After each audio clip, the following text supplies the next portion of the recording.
It is 11:47 on a Tuesday night, and you are looking at a flight from Chicago to Orlando. The first result is $29. That is less than the ride to the airport, less than parking for a weekend, and in some cities less than dinner for two. You click who are leaving for 4 days. You chose a seat because the alternative was letting the system decide where you would sit. You paid for priority boarding because the overhead bins suddenly felt like a competitive sport. The airline offered insurance, a rental car, a hotel, a bundle, a larger seat, and a chance to undo the booking if your plans changed. By the time the confirmation email arrives, the cheap flight still feels cheap, but the number on your card is several times larger than the number that pulled you in. The strange part is that even your final payment may not look large enough to support what happens next. An aircraft worth tens of millions of dollars must be financed, fueled, insured, maintained, crewed, cleaned, parked, and guided through a heavily regulated transportation system just to move you a little over 1,000 miles. The airline may have sold one seat for less than the cost of a checked bag. Yet if the operation is designed correctly, that is not a mistake. It is the opening move. So where does the money actually go? Who captures it? And what makes this business much harder than the search result makes it appear? Start with the $29 seat. It is not really the price of the flight. It is the price of one specific seat sold at one specific moment under one specific set of restrictions. The airline does not look at 200 seats and assign all of them the same price. It divides the cabin into invisible fare groups. A few seats may be released at the headline number. More are offered at a higher number. As departure approaches and the flight fills, the remaining seats become more expensive. If demand looks weak, the system can open cheaper inventory again. If a school holiday, convention, cruise departure, or sudden storm pushes demand up, the cheap groups can vanish in minutes. This is called revenue management, but the basic logic is simple. An airline seat is a product with an expiration time. A hotel can sell an empty room tomorrow night. A car dealer can sell the same car next week. An airline cannot sell seat 14A on yesterday's flight. The moment the door closes, every empty seat becomes worthless forever. That makes a low fare rational when the alternative is carrying empty air. The first participant in your transaction is not the pilot or the airport. It is the pricing system. It is watching booking speed, day of the week, season, competitor fares, remaining seats, and the history of how people behave on that route. The airline is not trying to make the maximum amount from every passenger. It is trying to produce the best total result from the whole aircraft. One traveler pays $29 because they booked early and accepted every restriction. Another pays $140 because they booked 2 days before departure. A third pays more because they need flexibility. They sit in nearly identical seats, but financially they are completely different customers.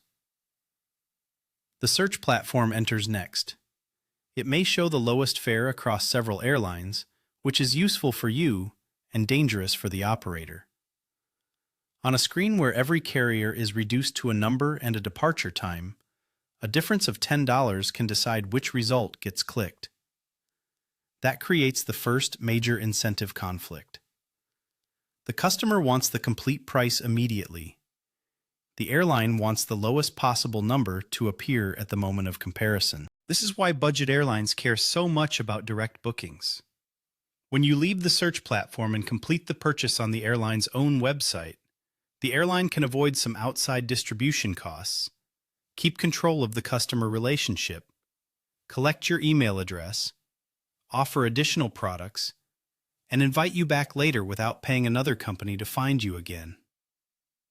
The booking page is not just a checkout. It is a small digital shopping mall built around one aircraft seat.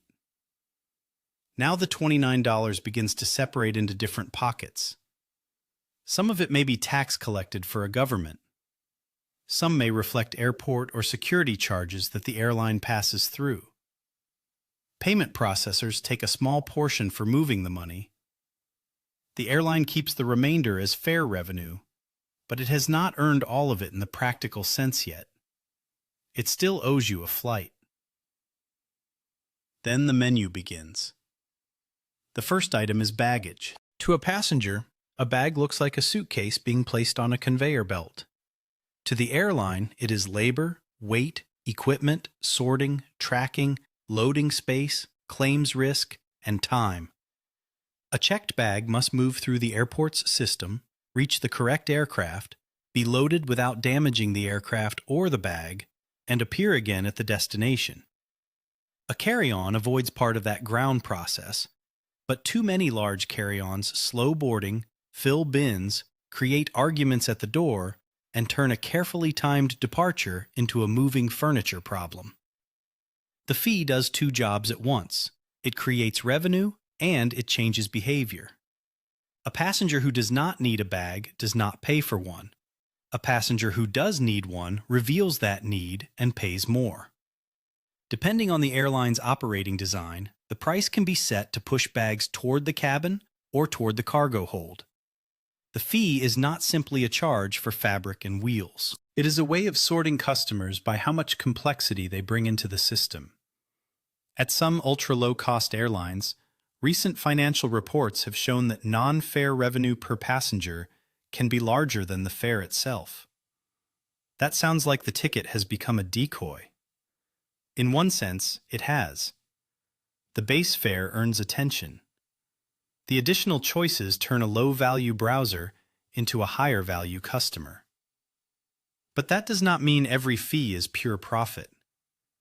Baggage requires people, machinery, fuel, and compensation when the system fails. The most profitable add-ons are usually the ones that sell certainty without adding much physical cost. Seat selection is the cleanest example. The aircraft already has the seat. Assigning you to it costs almost nothing. What the airline sells is control. You pay to sit beside your partner, avoid the middle, move closer to the front, gain a little more legroom, or remove one small uncertainty from a day built around schedules you do not control. The product is not the chair. The product is reassurance. Priority boarding works the same way. The airline is not building a second boarding bridge for you. It is selling earlier access to a scarce resource, overhead bin space, and a slightly calmer experience. Flexibility products sell another kind of reassurance. They let you change or cancel under better terms. Travel insurance transfers some risk to an insurer. A hotel or rental car offer sends a commission back to the airline if you buy. The airline is gradually surrounding the flight with a layer of services supplied partly by other companies, each one taking a share while the airline earns a fee for delivering a customer at exactly the moment that customer is planning a trip. You complete the booking. Now the money journey leaves the screen and enters the schedule. Your aircraft is not waiting quietly for your vacation to begin. It may start the day before sunrise in another city. It flies to a second airport, turns around, flies to a third, returns, and continues through several legs before it reaches you. The airline earns money when the aircraft is carrying paying passengers. The lease payment, insurance, and much of the ownership cost continue whether the aircraft is flying or sitting still. This is where the low-cost model becomes less about cheap tickets and more about industrial design. A traditional network airline may build schedules around connecting passengers through a hub, operate multiple aircraft types, maintain premium cabins, transfer bags between flights, and support lounges and complex loyalty benefits. A budget airline usually tries to remove as many branches from that system as possible. It favors direct routes. It may concentrate on one aircraft family. It uses a dense, mostly single-class cabin. It limits free services. It encourages customers to book and check in online. Every simplification removes a little cost, a little training, a little inventory, or a little time. Using one aircraft family means pilots can be trained on a narrower set of equipment. Mechanics can specialize. Spare parts can be shared across more of the fleet. Scheduling becomes easier because one aircraft can replace another without forcing the airline to rebuild the entire day around a different cabin size. A uniform fleet does not eliminate complexity, but it compresses it. Seat density matters for the same reason. The cost of the flight does not rise in proportion to every additional passenger. The aircraft needs pilots whether it carries 140 people or nearly 200. It needs a gate, a landing slot, maintenance, insurance, and a large amount of fuel either way. Adding seats allows those costs to be spread across more customers. Slimmer seats, less space between rows, fewer large galleys, and no separate business cabin can reduce the cost assigned to each seat even before anyone buys an add-on. This is not free money. More passengers mean more weight, more baggage, more boarding pressure, more wear, and more people to handle when something goes wrong. Cabin crew requirements also rise when the seat count crosses regulatory thresholds. But within those limits, density is one of the most powerful tools in the model. A low fare becomes possible because the airline is not asking that one fare to carry the cost of a spacious cabin. The schedule is built around the same principle. Short turnarounds let the aircraft complete more flights in a day. A plane that performs one extra short segment can create hundreds of additional seats for sale without requiring the airline to buy another plane. This is why a budget carrier may prefer airports where gates are available, taxi times are shorter, and charges are lower. A secondary airport may offer reduced fees or marketing support because the airline brings visitors, jobs, and traffic that the airport could not attract on its own. The airline gains a cheaper, faster station. The airport gains passengers who buy parking, food, rental cars, and local transportation. But the cheaper airport introduces a trade-off for you. It may be farther from the city you thought you were visiting. The flight is inexpensive partly because some of the ground inconvenience has been transferred from the airline to the passenger. You save on the ticket and may spend more time or money completing the final part of the trip. Departure day arrives. You check in through the airline's application and display a digital boarding pass. That small step has economic meaning. Every customer who checks in without an employee reduces demand at the counter. A fee for airport check-in is partly revenue, but it is also a strong instruction. Use the cheaper channel. Low-cost airlines often design prices to make the customer perform tasks that a full-service airline once performed for them. At the airport, the landlord enters the transaction. The airport owns or controls the runway, terminal, gate space, and much of the infrastructure. It charges the airline through landing fees, passenger-related charges, gate rent, and other operating costs. The exact structure varies by airport, but the incentive is constant. The airport wants traffic and commercial spending. The airline wants low charges and a reliable path from landing to takeoff. The ground handling company enters next. At some airports, it is part of the airline. At others, it is a contractor serving several carriers. Its workers guide the aircraft into position, unload bags, load new bags, move stairs or bridges, push the aircraft away from the gate, and coordinate with the flight crew. The contract may reward speed and punish delay, but the workers still operate inside weather, staffing limits, safety rules, and a crowded airport where several airlines may need the same equipment at once. Then comes the bag sizer at the gate, one of the least loved pieces of furniture in modern travel. A suitcase that does not fit may trigger a fee far larger than the price available online. To the passenger, this can feel like a trap placed at the last possible moment. To the operator, an oversized bag is a threat to the boarding plan. It may not fit in the bin. It may need to be tagged, removed from the cabin, taken down to the ramp, and loaded after the baggage process was supposed to be finished. The high gate fee earns revenue, but it also gives passengers a reason to solve the problem earlier. This is one of the uncomfortable truths of the model. A rule can be operationally rational and still be applied in a way that feels hostile. The airline benefits when the policy is clear and customers adapt before reaching the gate. It risks damaging trust when the system seems designed to make mistakes profitable. Boarding begins. The aircraft has just arrived from somewhere else. Passengers are still standing in the aisle while the ground crew is already preparing the next departure. Bags come off, bags go on. The cabin is checked and cleaned. Fuel may be added.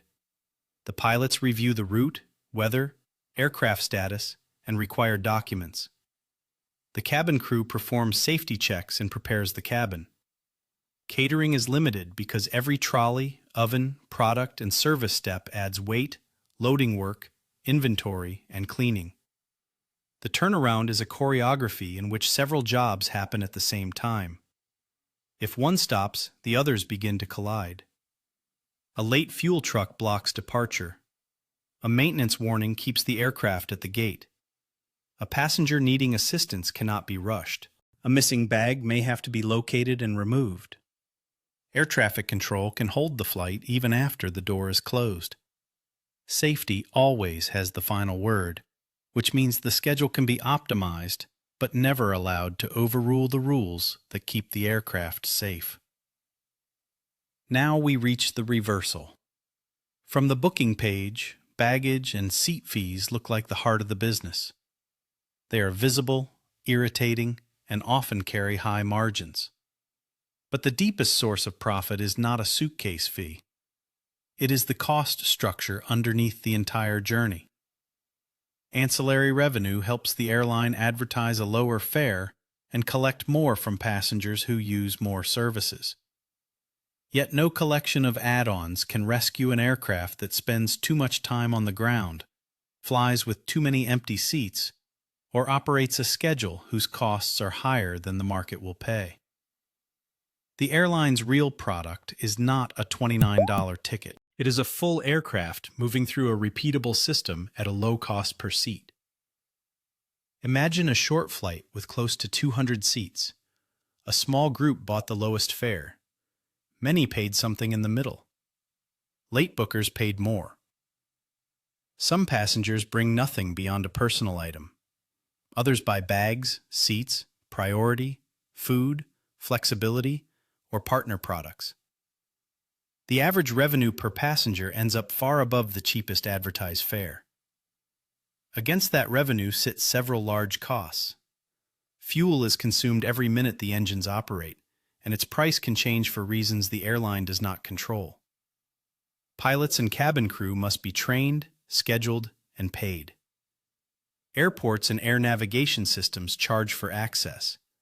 Aircraft must be leased or financed. Engines and components must be maintained according to strict cycles. Insurance covers risks that are rare but potentially enormous. Regulators require compliance, records, inspections, and minimum staffing. None of this disappears because the airline ran a sale. The profit on the flight is the narrow space between average revenue and average cost. That space may be healthy on a busy holiday departure and negative on a weak Tuesday. Airlines therefore think in fleets, seasons, and networks, rather than judging the business by one full flight. A sold-out aircraft can still be disappointing if too many seats were sold too cheaply. A flight with some empty seats can still be profitable if the remaining customers paid enough. Full is useful, but full at the wrong price is not the same as successful. This creates the second major tension. Volume is both the protection and the danger. High volume spreads fixed costs and feeds ancillary sales. It also leaves less room for mistakes.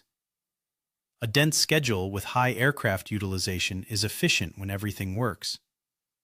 When the first flight of the morning departs late, the same aircraft carries that delay into the next city. A short turnaround provides little time to recover. By evening, one early problem may have touched several flights and hundreds of passengers. Network airlines often have more frequencies, interline agreements, hub connections, and spare options for moving disrupted travelers. A budget airline may operate only one flight on a route that day. Its lower cost structure helps it sell the trip cheaply, but the recovery system can be thinner. If a flight is canceled, the next available seat may not be later that afternoon. It may be tomorrow or several days away. This is the hidden price of extreme efficiency.